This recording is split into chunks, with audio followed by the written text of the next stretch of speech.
제가 2013년도에 아슈켈론이라고, 여러분 옛날에 블레셋의 5대 방백 아시죠? 아스토, 아슈켈론, 가드 있죠. 아슈켈론이라는 도시, 지중해 연안의 도시에 쉐키나 예슈아라는 스페니시, 우리가 말하는 스페니시 교회라고 이해하면 여러분들이 바를 거예요. 다 스페니시로 예배드리고 다 그 아르헨티나 중미에서 남미에서 알리아 이스라엘로 돌아온 유대인들입니다. 그 자그마한 쉐키나 예시아 교회를 알게 됐습니다. 그런데 유대인의 특성상 마음을 잘 안 열잖아요. 왜 2000년 동안 저들은 이방 민족에 의해서 죽임을 당하고 배척을 당했으니까 마음을 잘 못 열어요. 특히나 크리스찬들 하게 되면 또 싫어하잖아요. 근데 그분들은 크리스찬이었지만 비록 이제 제가 이방인이고 하니까 한 1년 정도를 제가 그 교회를 잘 섬긴 건 아니지만 집사람과 같이 오고 가면서 나름대로는 이제 성실하게 그들을 위해서 기도도 하고 그들을 위해서 또 우리가 좀 돕고 했던 것 같아요. 근데 한 1년쯤 지나니까 비로소 그 다니엘 보렌스타인 목사님이 자기 집으로 초대를 해요. 유대인이 자기 집에 초대하면 당신은 나의 친구라는 그런 의미예요. 그래서 이제 거기서 이제 제가 한 1년 동안 본 거, 느낀 것을 나누었어요. 그 이제 담임 목사님도 저하고 똑같은 생각을 하시는 거예요.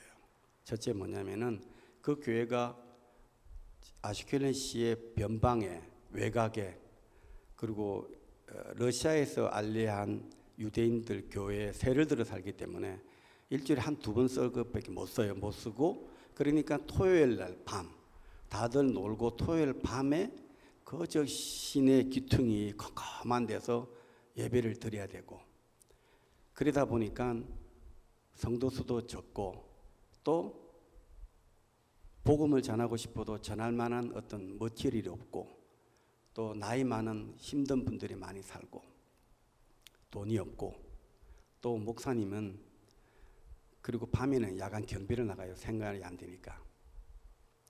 그러니까 한 7시나 나가서 그 다음 날 아침에 돌아와서 낮잠 잠깐 자고 또 사역하고 하니까, 자, 교회를 봤을 때는 참 장소도 옮겨야 되겠고 목사님도 풀타임 사를 하고 싶은데 현실적인 여건이 안 되는 거예요. 그러니까 그 교회는 경로당 교회예요. 목사님도 저하고 똑같이 인정하셨어요. 이러다가 우리 늙은 사람 죽고 나면 교회가 끊어진다. 이 세 가지 기도 제목이 자연스럽게 목사님 저하고 맞았어요. 그러면서 기도를 하기 시작했어요. 그러면서 작년에 그래도 일단은 장소를 옮겨야 그 다음에 뭐 예를 들어서 호랑이 굴에 가야 호랑이를 잡지라는 심정으로 장소를 옮기는 그 점에 여러분의 교회 조 목사님하고 최 집사님이 이스라엘로 오셨어요. 그리고 그 현장을 보셨어요. 그리고 이제 후원을 하시겠나라고. 사실 보면 여러분 교회도 뭐 엄청나게 뭐 크게 선교하고 그럴 상황이 안 됐었잖아요, 그죠? 그런데 정말 이 교회가 어려운 거 아시고 조 목사님께서 같은 어려움을 갖는 그런 긍휼한 마음을 가지시고 여러분 교회에서 참 엄청난 후원을 해 주셨어요. 근데 그것이 엄청난 후원을 했다 그것으로 끝난 게 아니라는 데 문제가 있는 거예요. 그때 하나님께서 조 목사님을 함께 지어지는 교회를 이렇게 중간에 쑥 집어넣지 않았더라면 지금 오늘 제 사역이 많이 이렇게 달라져 있을 거라는 생각을 해요. 여러분 앞에 입 바른 소리, 여러분 듣기 좋은 소리 하는 거 아닙니다.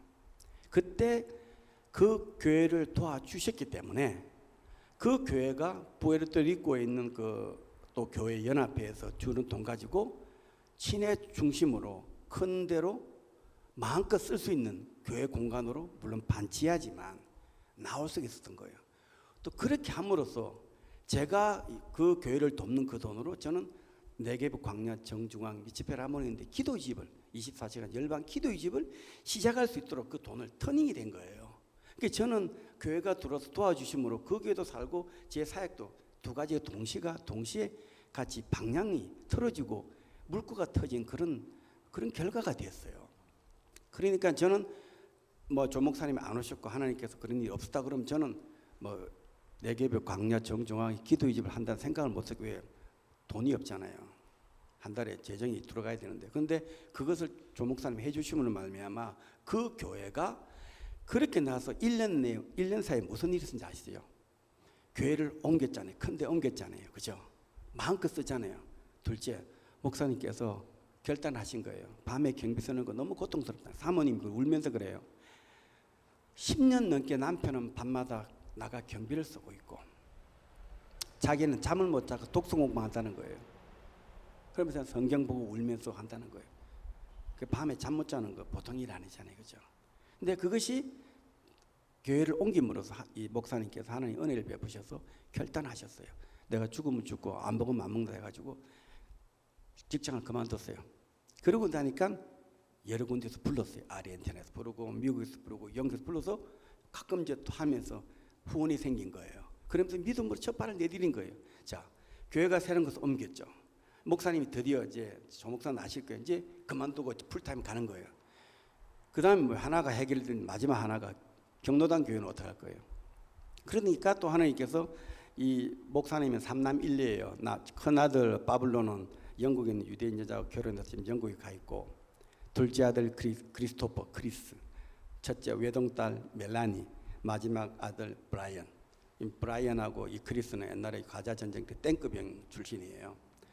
이 두 이남일 아들인 자녀가 남았는데 이 자녀들이 마지막 브라이언이라는 이 젊은 친구가 목회자의 꿈을 가지고 있어요. 그래서 아버지하고 저는 이 아이를 목회를 시켜서 아버지 대를 잇게 하고 젊은 세대를 일으켜야 되겠다는 생각하고 있는데, 작년도에 한 7개월 동안 뉴저지 있는 히스패닉 교회에서 이 아들을 그냥 불러서 목회자 훈련을 시켜줬어요.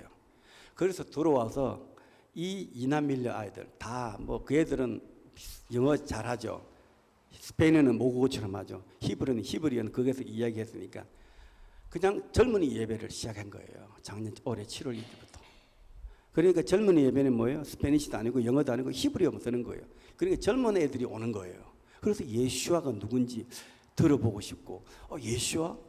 괜찮겠다라고 해서 젊은이들에게 이제 복음이 들어가면서 이제 경로당 교회도 있고 젊은이 교회가 또 생긴 거예요. 그와 동시에 또 하나님께서 그렇게 끝나는 게 아니라 생각지도 않은 집주인이 건물주인이 와가지고 옆에 있는 지금 건물보다 2배 이상 큰 건물을 엄청나게 헐값으로 준 거예요. 물론 그 건물 주인은 머리를 썼겠죠. 그런데 공간이 한 2.5배 늘어난 거예요. 경비는 그렇게 많이 안 늘어요. 그러니까 뭐예요? 옆에다 주일학 교실 만들고 젊은 예배 공간 만들고 확장이 된 거예요. 그것이 작년 8월 달에 조 목사님 오시고 나서 오늘까지 있었던 세계 기도님 한 번에 다 해결된 거예요. 그리고 저도 미치파라문에 작년 10월 달에 건물을 하나 렌트를 해서 지금 기도집이 운영되고 있어요. 그러니까 하나님 하신 일은 우리가 생각을 못해요. 저는 조 목사님 도와주실 거라 그 전에 조 목사님 존재 자체는 몰랐으니까요. 몰라요. 그런데 하나님께서 이렇게 필요할 때마다 외부의 비밀 병기를 통해서 사역을 도와주는 헬핑이 아니고 새로운적으로 터닝 포인트를 만들면서 사역이 확장되게 만드는 거예요. 그러니까 여러분 교회는 저한테 뭐 한 달에 교회 돈 주는구나 이렇게 생각하시면 안 돼요. 여러분 교회가 한 교회를 살리고, 그 목사님도 항상 이 조 하면서 기도를 해요. 너무 고맙거든요. 진짜 고맙잖아요. 그리고 그 교회도 살아나고 저도 한시름 놓고 제 다른 데에 갈 수 있고, 그래서 여러분의 교회가 저와 저의 사역에 또 한 이스라엘의 정말 약하고 정말 가난한 메시아닉 교회에 얼마나 힘이 되었는지 여러분 긍지를 가지시게 되고 하나님 앞에 자랑해도 돼요. 여러분이 그런 귀한 헌신과 후원이 이렇게 놀라운 일을 하나님 일을 하시겠다 자긍심 가지고 끊임없이 기도해 주세요. 기도해 주시면 하나님께 또 어떤 일을 앞으로 해나갈지 누가 알겠어요. 그죠? 이렇게 간단하게 말씀드리고, 이번 토요일 날은 이제 제 사역에 관한, 제 사역보다도 성경적 이야기, 세계 역사상 이야기를 제 사역과 더불어서 1시간짜리 다큐 영화를 만들었어요. 그래서 원래는 이번 돌아온 토요일 날 여교에서 하려고 했는데 뭐 미국 교회 결혼식단 못하고 시온성 교회에서 하기로 해서 시간 되시는 분들 꼭 오셔서 한번 보세요. 이거 제 사역 홍보하는 거 아닙니다. 그것보다 훨씬 뛰어넘는 하나님의 성경의 비밀 이야기예요. 장성교사 이렇게 하고 있다, 잘한다, 짤랑짤랑 도와주자, 이런 차원이 전혀 아닙니다. 성경적 사실과 역사적인 사실, 거기서 제가 하나님의 사역을 어떻게 이루어가는지를 비록 뭐 초보고 비록 부족하지만 한번 와셔서 보시면은 제 사역이 어떤 사역인지 금방 이해가 돼요. 왜? 1시간짜리 영화니까. 그렇잖아요. 그렇게 와주시면 고맙겠고요. 그럼 제가 이제 설교를 할게요. 제가 오래전에 읽은 책인데 E.M. 바운즈라는 사람이 쓴 기도라는 책이 있습니다. 근데 그 책의 서문에 보면은 기도라는 타이틀과는 전혀 상관없는 짧은 서문이 이렇게 기록되어 있습니다. 설교자는 자신의 삶으로 말한다. 무슨 말인지 아시죠? 저는 설교를 전문으로 하는 목회하는 목사 아닙니다. 그렇기 때문에 제가 이 설교를 하게 되면은 굉장히 불편하고 두렵고 떨리겠죠, 그죠? 그리고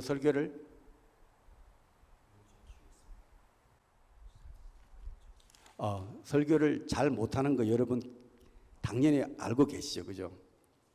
그래서 설교자는 저는 무시해도 좋아요.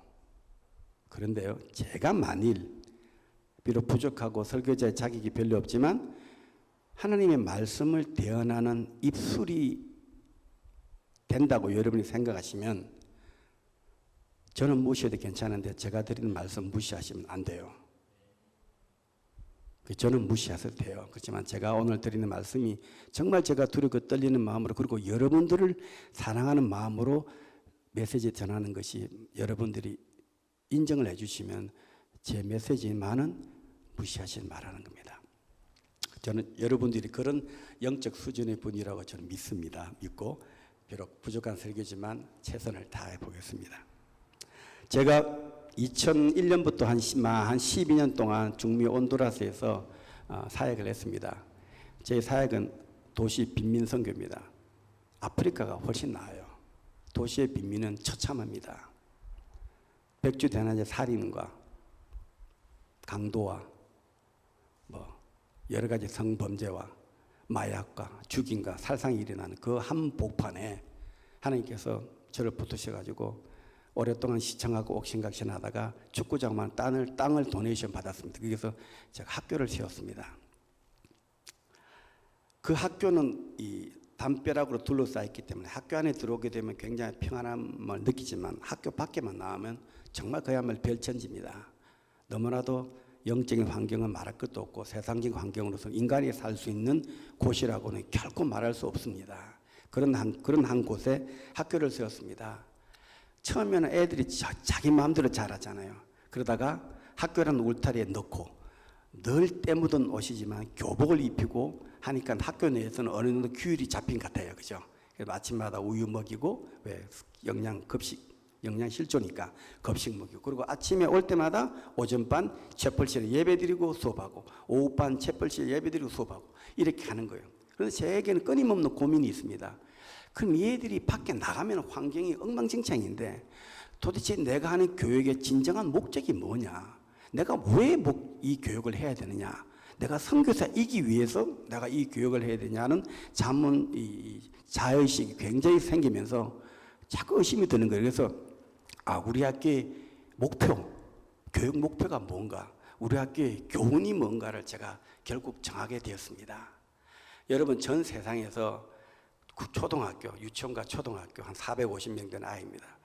이런 교훈 아마 여러분 없을 겁니다. 그러나 실제 저희 교훈이었습니다. 이 교훈은 이렇습니다. 쓰레기는 쓰레기통에.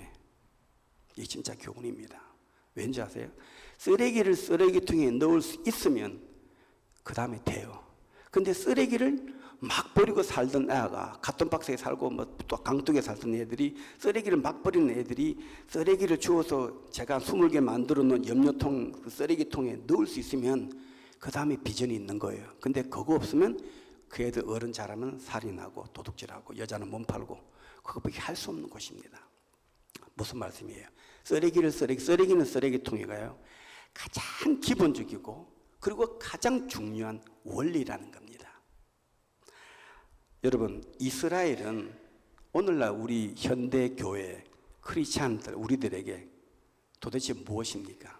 이스라엘이 오늘날 우리 크리스찬들 교회에 가장 기본적이고 가장 중요한 메시지가 뭡니까? 한마디로 이스라엘에 대해서는 제가 짧은 지식이지만 할 이야기가 무척 많습니다. 그러나 한마디로 오늘날 이스라엘이 현대 크리스찬에게 주는 메시지 하나가 뭡니까? 고 하영주 목사님이 하신 말씀이 바로 저는 이 세상에서 가장 짧지만 가장 정확하게 이스라엘을 알리는 거라고 생각합니다. 이스라엘은 하나님의 시간표라는 겁니다. 인류 역사를 시작하셨고 지금도 경영하시고 인류 역사를 마감하시는 하나님의 뜻과 계획이 담긴 시간표, 이것이 바로 이스라엘이라는 겁니다. 오늘 목사님 읽어주시지 않았지만 고린도 15장 1절 2절을 좀 떼어주세요. 고린도전서는 원래 15장은 여러분 아시다시피 부활장이라고 그럽니다. 이 고린도전서 15장 자막이 나오나요?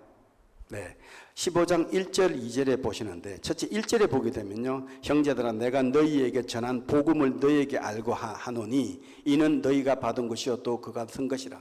여기서 우리는 두 가지 아주 중요한, 너무나 기본적이면서 너무 중요한 두 가지 동사를 발견하게 됩니다. 첫 번째가 받았다는 겁니다. 하나님의 복음을 받았다는 겁니다. 또 두 번째 동사, 받았다는 동사보다 훨씬 더 중요한 동사입니다. 그 가운데 섰다는 겁니다. 우리는 하나님의 복음을 받고 복음에 섰다.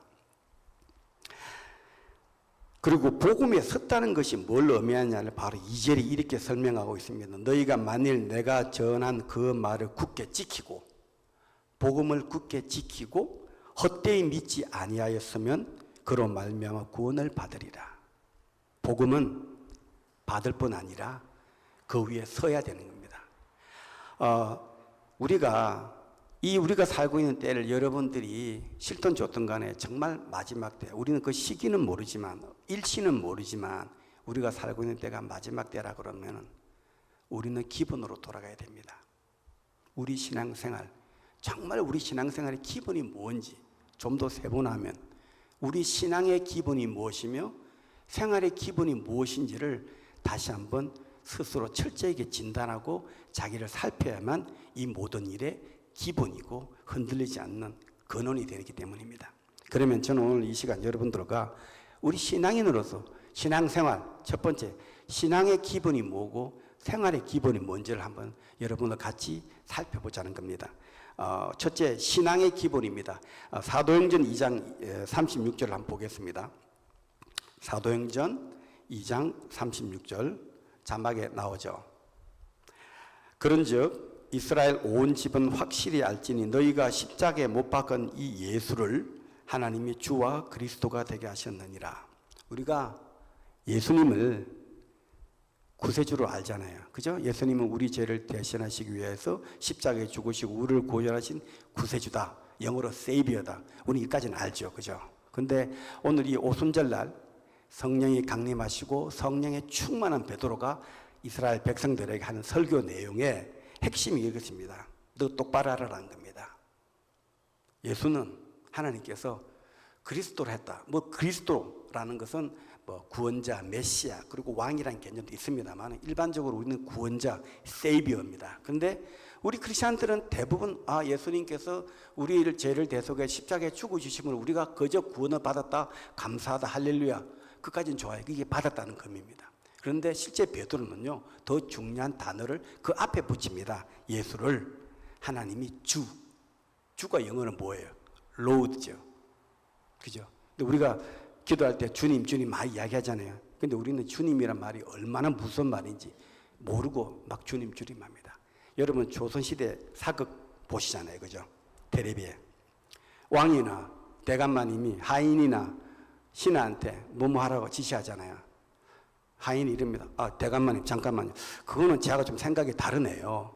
좀 대감마님 생각을 고쳐야 되겠네요. 이거는 좀 합당하지 않는 것 같아요. 좀 다시 생각해 보시죠. 이거는 지금 당장 못하겠고 내 다음에 하겠어요. 지금 내가 바빴어요. 이렇게 말하면 과연 그게 존재합니까? 죽음이죠. 왜요? 왕과 신하의 관계입니다. 대감과 종의 관계입니다. 뭐예요? 위에는 명령하고 밑에는 무조건 순종하는 그 관계입니다. 우리가 주님이라 부를 때는 당신은 나의 왕입니다라는 개념입니다. 그럼 뭐예요? 나는 당신의 종입니다. 그러니까 시키는 대로 하겠습니다라는 게 주님과의 우리가 주님과의 관계입니다. 우리는 많은 크리스천들은 공짜로 예수님이 죽어주시고 공짜로 구원줬다니까 세이비어 감사합니다 하는데 실제 더 중요한 그분은 우리의 주님이라는 겁니다. 그분은 우리의 왕이라는 겁니다. 나는 조선시대 사극의 하인이고 종이고 그분은 대감이라는 거예요. 주군이라는 거예요. 우리는 반항할 수가 없어요. 반항은 바로 죽습니다. 우리 크리스천들의 신앙의 기본, 예수님을 메시아로 구세주로 믿는 그 믿음이 있어야 되지만 주군으로, 주님으로, 왕으로 인정하는 순종이 있어야 되는 겁니다. 이 신앙의 기본이 믿음과 예수님을 나의 구세주로 믿는 믿음과 그분은 나의 왕이라는 순종, 이 믿음과 순종이 바로 신앙의 기본적입니다. 기본입니다. 여러분, 오늘 고린도전서 우리 읽었잖아요. 15장에 너희가 받았다, 복음을 받았다. 그래서 우리가 예수님을 구세주로 믿었다 라는 것은 그분은 나의 세이비어라는 그런 의미입니다. 그런데 그 가운데 섰다는 개념은 바로 당신은 나의 왕입니다. 나는 당신의 종입니다. 명령하시옵소서. 나는 순종하겠습니다 라는 고백이 바로 섰다는 바로 고백입니다. 여러분 신앙생활, 신앙, 이 믿음과 순종, 이 두 단어 여러분 다시 한번 내가 정말 믿음이 있는데 순종이 없는지 아니면 이 둘 다 없는지 마지막 때라면 반드시 여러분 짚고 넘어가셔야 됩니다. 우리가 미국의 대각성 운동을 주도한 그 유명한 조나단 에드워드 목사님 여러분 아십니다. 그분이 이런 말씀했습니다. 구원받은 자가 그 구원에 합당한 삶을 살지 못하면 어쩌면 그 구원은 위선이다.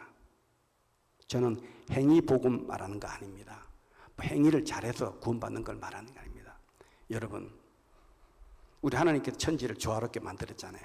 우리 지구가, 내가, 여러분이 태양에 조금만 더 가까이 가면 어떻게 해요? 그 태양이 진짜면 우리는 불타 죽습니다. 맞죠? 맞잖아요. 그죠? 여러분이 만난 주님이 진짜 주님이면 여러분들은 지금 살 수 없습니다. 그리고 여러분 이렇게 사는 모습 아닙니다. 나도 여러분도 가짜입니다. 태양이 가까이 가면 우리가 다 죽는데 우리가 태양보다 더 위대하신 주님 앞에 주님 만났다면 우리가 이렇게 살아서 펄펄 뛴다. 주님이 가짜든지 내가 가짜든지 둘 중에 하나라는 겁니다. 마가다락방 최후의 만찬 때 주님의 품 안에 안겨서 막 어린 양 부리던 그 His beloved disciple John, 사도 요한, 그 사도 요한이 계시록에 보게 되니까 천상에 올라가서 주님을 만났잖아요. 그죠? 이렇게 기록되어 있죠. 아, 주님 너무 반가웠습니다. 그동안 왜 아무 연락도 없으셨나요? 내가 주님 얼마나 힘들은지 아세요? 왜 주님 안 도와주셨어요? 너무 반갑습니다. 그렇게 기록되어 있죠. 어떻게 기록되어 있어요? 기절해버렸어요. 아니 지상에 있을 때 그렇게 사랑하고 만지고 뽀뽀하고 하는 주님을 딱 보자 기절해버렸어요. 왜요? 그분은 거룩하신 하나님이시기 때문에. 우리가 주님을 만났는데 우리가 뻗어지 살아있다. 둘 중에 하나가 가짜라니까요. 여러분, 우리는 싫든 좋든 간에 두 개의 심판을 통과해야 됩니다. 첫 번째 심판은 구원 심판입니다. 그런데 이것으로 끝나면 좋아요. 물론 구원 심판 통과해야 됩니다. 그런데 우리에게는 또 다른 심판이 있다는 것입니다. 여러분, 저희가 고등학교 다닐 때 대학교 시험 칠 때 있잖아요. 그게 뭐 70년도죠. 72년도, 3년도 이때인데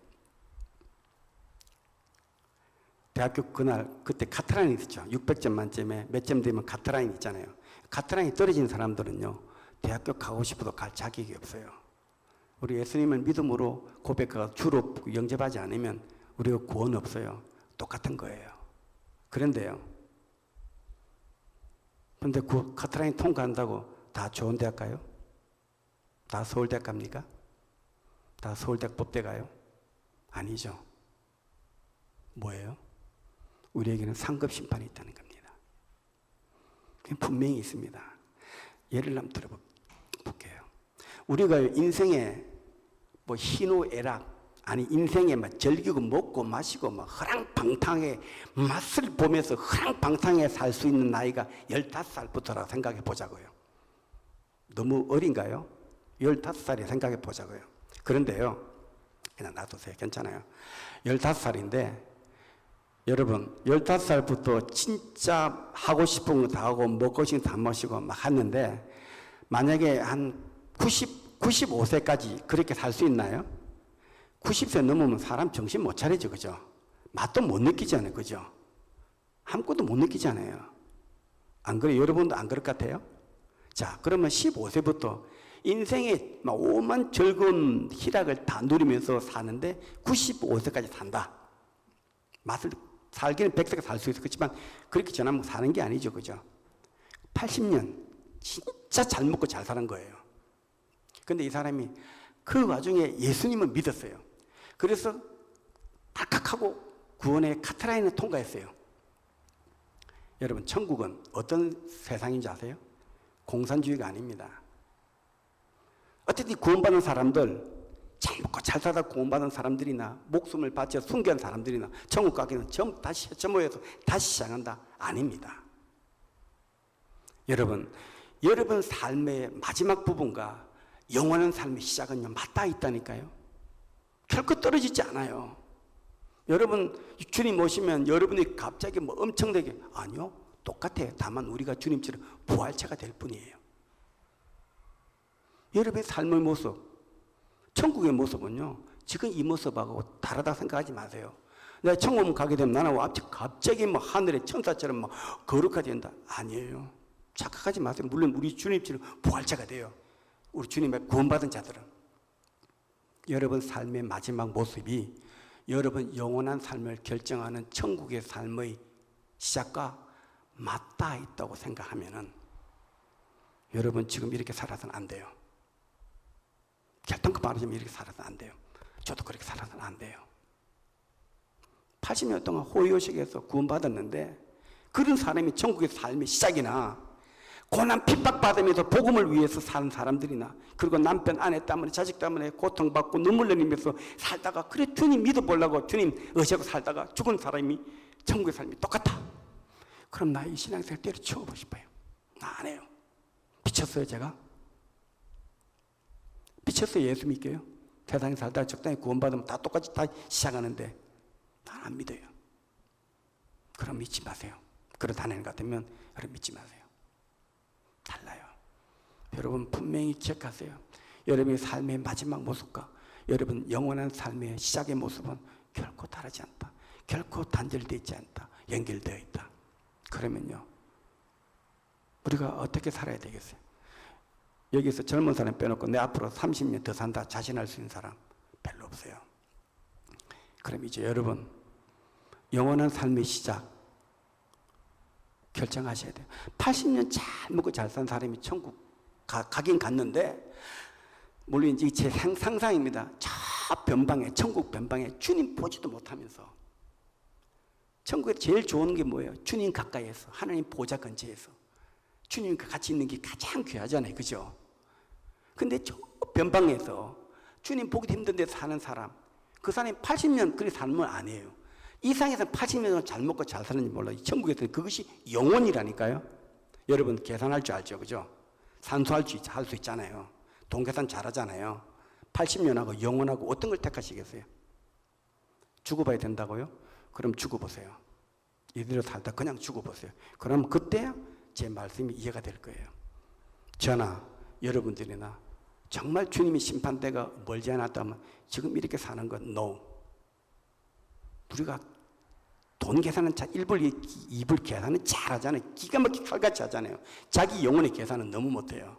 모세는 시편에서 그러죠. 짧으면 70, 길면 80. 훅 날아간다 했어요. 훅 날아간다고.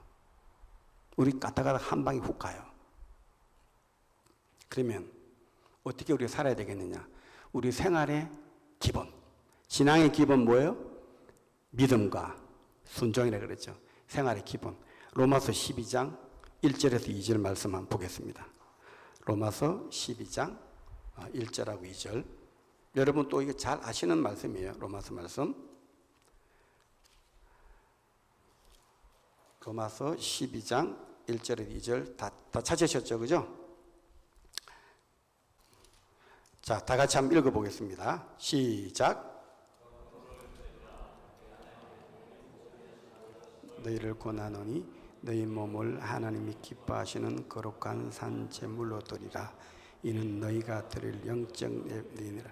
너희는 이 세대를 본받지 말고 오직 마음을 새롭게 함으로 변화를 받아 하나님의 선하시고 기뻐하시고 온전하신 뜻이 무엇인지 분별을 하도록 하라. 여기 생활의 기본은 1절과 2절에 이렇게 나와요. 1절의 생활 질전, 우리가 산 제물이라는 겁니다. 2절은 변화를 받는다는 겁니다. 나머지는 다 수식이에요. 우리가 산 제물이다. 하나님께서 우리의 구원은 우리가 노력해서 공로로 따한 거 아니죠. 하나님께서 우리는 구원을 믿음으로 구원을 받은 거예요. 그런데 그 구원이 너무 감사하기 때문에 우리는 날마다의 삶 가운데 하나님 앞에 예배자로서 그분을 높이고 그분을 경배하는 예배자로 삶, 다시 말해 영적 예배자의 삶이 바로 우리의 생활이에요. 그리고 그것은 오늘 1절의 말씀처럼 우리를 산 제사, 산 제물, 리빙 세크리파이스로 드린다는 거예요. 근데 드리는데 2절에 보게 되면 이 드리는 것이 한순간에 끝나는 것이 아니라 주님은 우리의 구원을 위해서 십자가에 once for all 영단번에 죽으심으로 하나님 앞에 어린 양 속죄 제물이 되심으로 우리를 구원하셨지만 우리는 늘 하나님을 매일 삶 가운데 예배를 드림으로써 영적인 예배를 드림으로써 우리를 늘 매일 everyday, daily living sacrifice로 드리지만 그것이 2절의 변화를 받는다는 것은 지속형이에요. 현재 미완성 시제의 지속형이에요. 계속 변화를 받아야 된다는 거예요. 그럼 다시 말하면 우리가 산 제물이, 산 제사가 매일 지속돼야 된다는 거예요. 그게 로마서 1장 2절의 핵심입니다. 여러분, 우리 그리스도의 삶의 집대성이 여러분 아시죠? 산상수훈입니다. 그죠? 근데 이 산상수훈도 우리가 오늘 로마서 1장 2절의 말씀처럼 산 제물이 되는 이 기본이 없으면 산상수훈은 뜬구름 잡는 얘기입니다. 왠지 내 설명을 해드릴게요. 여기서 매일 지속적으로 산 제물로 드려야 되는 이유는요. 여러분, 레위기 1장에서 7장까지를 보면요. 구약시대 제사의 형태와 제사의 종류가 나와 있습니다. 화제, 요제, 거제, 전제에서 이 형태가 있거든요. 불로 태우고 흔들고 올리고 물로 술 붓고 하는 이런 형태가 있고요.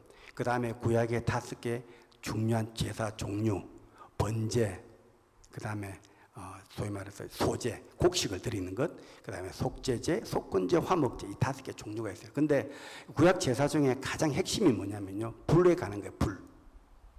그러니까 제물을 불태우는 것이 가장 중요해요.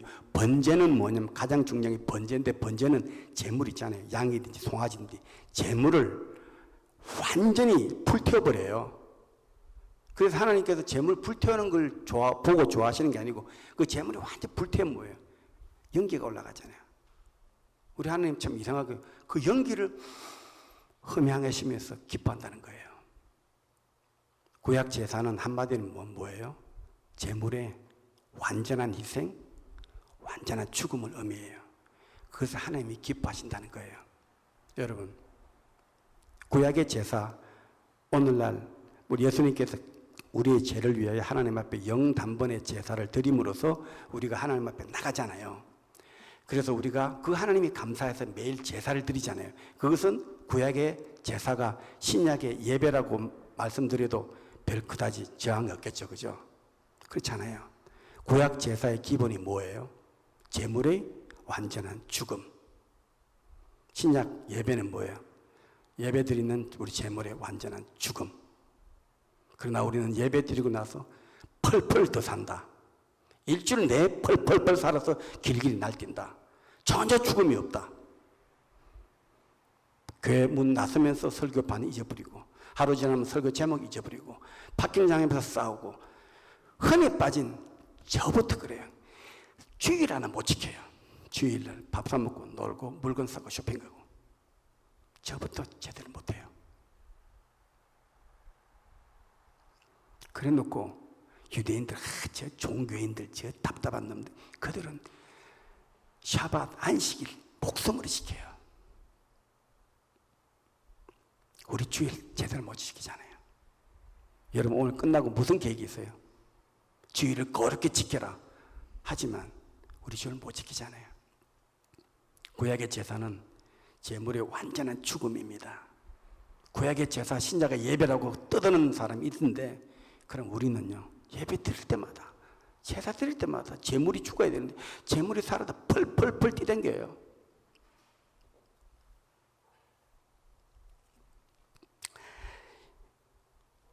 신앙생활 정리합니다. 신앙생활 기본, 신앙은 예수님을 구세주로 믿고 그분을 주님으로 순종함으로써 날마다 내가 죽어가는 것이 신앙생활이에요.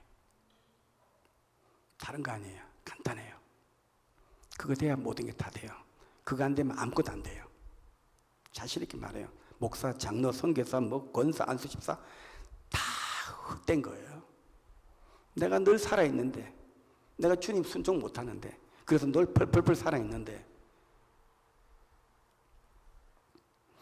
믿음생활, 신앙생활 기본이 이렇게 잘된 성도에게는 반드시 표식이 있습니다. 여러분 다 안 읽었지만 이 고린도 전서 15장에 9절 10절을 제가 한번 읽어보겠습니다. 띄워줄 수 있는지 모르지만 고린도전서 15장 9절 10절에 보게 이랬습니다. 9절에 이랬습니다. 나는 사도 중에 가장 작은 자라. 나는 하나님의 교회를 박해하였으므로 사도라 칭함 받기를 감당하지 못할 자니라. 바울은 원래 그랬어요. 예수님 믿기 전에는 예수 믿는 사람 잡아 죽이고 옥에 가두고 했던 핍박자였어요. 그런데요, 바울이 지금 위대한 사도 아닙니까? 바울은 과거 자기가 누군지를 알은 거예요. 적절하게 깨달은 거예요. 우리는 예수 믿고 새 사람 됐다. 과거 팽 하잖아요. 바울은 과거 자기가 누군지 아는 거예요. 그래서 나는 사도라 칭함받기를 감당하지 못할 자라는 겁니다. 그러면 저나 여러분들은요, 우리는 성도라 칭함받기에 합당합니까? 우리도 역시 성도라 칭함받기를 감당하지 못할 자입니다. 바로 신앙생활의 근본, 기본이 잘된 사람의 첫 번째 표식이 나는 성도라 칭함받기에 합당치 않다는 겁니다. 이 첫 번째 표식이에요.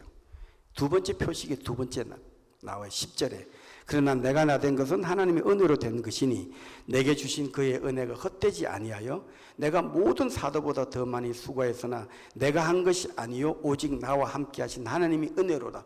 야, 바울은 도대체 하나님한테 얼마나 큰 은혜를 받았길래 자기 된 모습 하나님 은혜래요. 모든 게 하나님 은혜래요. 그러면 사도 바울이 받은 축복을 제가 한번 설명해 줄게요. 여러분 들어보세요. 사도 바울이 도대체 어떻게 하나님의 은혜를 받았길래, 얼마나 축복을 받았길래 이렇게 모든 것이 하나님의 은혜다라고 이야기합니까? 고린도 후서 11장 23절부터 제가 27절까지 읽어드릴게요. 바울이 하나님으로 받은 놀라운 어마어마한 축복들이 여기 있습니다. 잘 들어보세요. 그들이 그리스도의 일꾼이냐 정신없는 말을 하거니와 나는 더욱 그러하도다. 내가 수고를 넘치도록 하고 옥에 갇히기도 더 많이 하고 매도 수없이 맞고 여러 번 죽을 뻔하였으니 유대인들에게서 40에 하나 감한 매를 5번 맞았다. 39번 맞는 매를 5번 맞았다는 겁니다. 3번 태작으로 먹고 1번 돌로 맞고 3번 파선하고 일주일을 깊은 바다에서 지냈으며 여러 번 여행하면서 강의 위험과 강도의 위험과 동족의 위험과 이방인의 위험과 시내의 위험과 광야의 위험과 바다의 위험과 거짓 형제중의 위험을 당하고 또 수고하며 애쓰고 여러 번 자지 못하고 줄이며 목마르고 여러 번 굶고 춥고 헐벗었노라. 이게 바울이 하나님께 받은 은혜입니다. 여러분 만약에 하나님한테 이런 은혜 받았다면 나의 나된 것, 오늘 내 된 것 하나님 은혜라고 고백할 수 있습니까? 바울은 자기 과거를 늘 생각했어요. 나는 하나님의 교회를 핍박하는 핍박자였지. 나는 사도로 칭함받을 수 없어. 나는 그리고 오늘 나 모든 게 하나님의 은혜야. 근데 바울의 주변 환경 여건은 제가 방금 읽어드린 고린도서 11장 23절에서 27절 말씀처럼 지독히도 고생과 고난 가운데 있었던 거예요. 그런데 바울은 이것이 하나님의 은혜라고 고백합니다. 여러분, 삶 가운데 사업 잘하는데 남편, 아내 골치 아픈 일 많이 생겨. 자식들 뜻대로 안 돼. 앞날 보이지가 않아. 사람 관계에서 너무 갈등이 많아. 신앙생활 잘 되지도 않아. 여러분 모습 하나님 은혜입니까? 은혜 맞습니까? 바울 사도는 은혜의 새로운 패러다임을 준 거예요. 은혜는 믿음의 척도예요. 은혜는 주어진 팩트에 대한 결과가 아니고요. 자기 믿음의 척도예요. 믿음 생활이, 신앙생활이 기본이 잘 된 성도는 자기가 성도라 칭함을 받을 자격이 없다. 그리고 나의 지금 현재 남편 때문에 고생하고, 자녀 때문에 고생하고, 사업 때문에 고생하고, 사람 관계 때문에 고생하고, 다 어려운, 아파서, 몸이 아파서 고생하지만 오늘날 나의 나 된 것은 하나님 은혜다 라고 고백하는 것이 신앙생활 기본이 잘 된 사람의 표식입니다. 여러분들 그것이 있습니까? 그런데요, 신앙생활의 기본이 잘 된 성도가 왜 이런 환경 여건에서도 신앙생활을 하는지 아세요? 목표가 있기 때문이에요. 여기 보면은 고린도서 15장 15장의 19절에 보면 이런 게 있어요. 이런 말씀이 있습니다. 들어보세요. 만일 그리스도 안에서 우리가 바라는 것이, 우리가 바라는 것, 정말 우리가 소원하는 것, 우리가 목표하는 것이 다만 이 세상의 삶뿐이면, 이 세상에 잘 먹고 잘 살고 좀 떵떵거리고 행복하게 잘 살았으면 좋겠다. 자식 잘 되고 남편 잘 되고 내 사업 잘 되고 뿐이면 바울은 이렇게 고백합니다. 모든 사람 가운데 우리가 더 불쌍한 자다. 우리는 우리의 목표가 이 땅에 있지 않다는 겁니다. 그래서 바울은 이 환난 고난 가운데서 바울은 목표가 있었습니다. 여러분 삶이 녹록하지 않잖아요. 어렵잖아요. 쉽지 않잖아요. 여러분 얼굴은 멀쩡하게 떠 있지만 속에 들어가게 되면 얼마나 많은 고난과 고통과 염려와 근심이 있는지 아세요? 다 있잖아요. 그러나 우리가 신앙생활 기본이 잘 된 사람은 목표가 있어요. 우리의 목표는 뭐예요? 주님 앞에 서는 거예요. 주님 앞에 서는 거예요. 그것이 우리 목표예요. 이 고린도전서 15장은 우리가 흔히 아는 부활장이라고 그래요. 부활은 뭐예요? 부활이 뭐예요? 심판을 말해요. 부활은 심판인 거거든요. 심판할 때 우리는 상급심판 받고 부활하는 거예요. 우리의 목적이 바로 마지막 파이널 고울이 우리의 부활, 우리의 영원한 생명, 주님 안에서 누리는 참으로 천국에서의 복락, 이것이 우리의 목표가 되기 때문에 우리는 지금 거꾸로 트림 당하고 낙심하지 않고 우겨쌈을 당하도 우리가 흔들리지 않는 이유는 우리의 파이널 고울이 있다니까요. 우리의 목표가 있다는 거예요. 목표 500년, 1000년 안 남았습니다.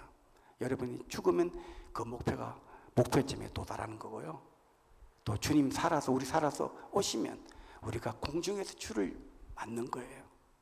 이 목표가 얼마나 놀라워요. 전혀 놀랍지 않나요? 여러분 주님 사랑하시죠? 그럼 주님도 여러분 사랑해요? 여러분 주님 믿으시죠? 주님도 여러분 믿으세요? 쌍방이에요. 그 주님이 여러분들을 데리러 온단 말이에요. 이것 놀라지 않나요? 우리 주님 사랑하잖아요. 여자가 남자 사랑하는데, 우리 남자 내 사랑하지만 언제 만날 때 만나고 결혼할 때 결혼하겠지 라고 지내는 처녀 있어요? 그 미친 여자예요. 정말 신랑 사랑하고 신랑하고 영원히 있고 싶고 결혼하고 싶잖아요. 근데 주님 사랑합니다. 주님 보고 싶습니다. 그렇지만 나는 오늘 내 길 가겠습니다. 그거 가짜예요. 주님 사랑하는 사람 지금 당장 오라고 그래요. 주님 당장 보고 싶다 그래요. 여러분 주님 사랑한다는 말은 하죠. 정말 여러분 주님 사랑하는지, 그리고 주님 빨리 보고 싶은지 여러분 스스로 한번 돌아가 생각해 보세요. 내가 진짜 주님 사랑하는지, 그리고 주님도 나를 사랑하는지, 내가 주님 믿는다지만 주님도 나를 믿어주는지. 구원은 우리가 구원받았다고, 우리 구원은요 구원의 확신으로 천국 가는 거 아닙니다. 구원의 확신이 있습니까? 천국 갑니다. 웃기는 얘기예요. 구원의 확신으로 천국 가는 거 아닙니다. 주님이 구원을 허락하셔야만 가는 겁니다. 이제 말씀을 맺겠습니다. 자, 그러면은 여러분 신앙생활 기분이 잘 돼서 하는 사람 세상 생활 편하던가요? 편하지 않죠. 그렇지 않아요? 여러분 주님 앞에서 어렵게 살려면 주님이 반드시 핍박을 받는다 그랬죠. 근데 여러분 세상 생활하는데 전혀 거리낌 없다. 둘 중에 하나예요. 세상이 천국이든지 아니면 여러분이 가짜든지 제가 가짜든지 둘 중에 하나예요. 중간 없어요. 그러면 우리가 이렇게 힘든 환경 여건에서 신앙생활 눈물로 지내는 사람도 많이 있어요. 뉴저지도 많고 한국도 많아요. 그렇지만 우리가 목표가 뭐예요? 주님 앞에 서는 거잖아요. 주님 앞에 상급 받는 거잖아요. 천국에서 주님 가까이 있는 거잖아요. 그죠? 그러면 우리에게 필요한 자세 딱 한 가지가 있어요. 마지막입니다. 히브리서 10장 36절 한번 보겠습니다. 히브리서 10장 36절 말씀입니다. 떴죠? 너희에게 인내가 필요함은 너희가 하나님의 뜻을 행한 후에 약속하신 것을 받기 위함이라. 우리에게 가져야 될 생활의 덕목 딱 하나예요. 인내예요. 방법 없잖아요. 참는 것 말고 방법이 있어요? 확 엎어버려요? 막 살아버려요? 그럼 막 사세요. 우리 인내해야 돼요. 왜? 인내는 왜 하는지 아세요? 너희가 하나님의 뜻을 행한 후에 하나님 말씀대로 사는 거예요. 너무 고통스럽지만 남편 문제, 자식 문제, 자녀 문제, 생활 문제, 직업 문제 힘들지만 인내하는 거예요. 그런 다음에요. 약속하신 것을 받기 위해서요. 그것 때문에 인내하는 거예요. 그리고요, 그 인내 우리만 하는지 아세요? 여러분 하는지 아세요? 우리 믿음의 선진들이 그렇게 해왔어요. 바로 그 12장, 이건 없지만 히브리서 12장 1절에 이렇게 있어요. 이러므로 우리에게 구름같이 둘러싼 허다한 정의들이 있다는 거예요. 우리 믿음의 선진들이에요. 그렇게 살아온 사람들이에요. 모든 무거운 것과 얽매이기 쉬운 죄를 벗어버리고 우리 앞에 당한 경주를 하는데요. 무엇으로 가지고요? 인내로서 우리 앞에 당한 경주를 경주하는 거예요. 그 여러분들이나 저나 이 남은 거는요, 신앙의 기본 바로 붙잡고요. 삶은 어렵고 앞에 캄캄하면 뭐예요? 죽을 거예요? 자살할 거예요? 아니면 막 살 거예요? 인내하세요. 그게 정답이에요. 그리고 인내하면은요, 인내는 끝이 있다니까요. 주님 앞에 영광스러운 주님의 영광의 얼굴을 보는 거, 인내가 있는 거예요. 제가 바라기는 우리 함께 지어가자 성도 여러분, 신앙생활의 기본 다시 한번 살피시고 삶이 어렵고 힘들더라도 인내하심으로 주님 앞에 설 때 주님이 안아주심, 주님의 영광의 얼굴을 보는 성도들 다시 하시기를 주님 이름으로 축원합니다. 잠깐 기도하겠습니다.